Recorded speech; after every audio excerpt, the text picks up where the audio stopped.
రామ్ గోపాల్ వర్మ తిరుపతికి వెళ్ళినప్పుడే ఇలాంటిదేదో జరుగుతుందని ఊహించాను. వినేది చాగంటి ప్రవచనాలు, దూరేది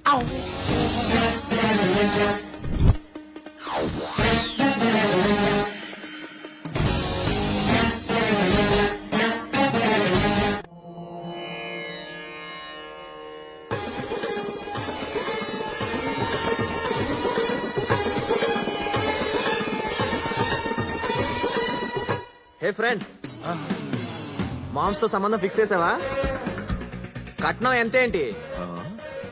ఎంగేజ్మెంట్ ఫిక్స్ చేసుకున్నారా? వాడు లవ్ లో పడ్డా? నువ్వెప్పుడు షాక్ అవుతున్నావు? మేము నిన్నటి నుంచి షాక్ లోనే ఉన్నాం. మా ఆవిడకి 105 ఫీవర్. పిలు పిలు రే రామ్, బయటికి రారా, పిలు నా కొడుకుని.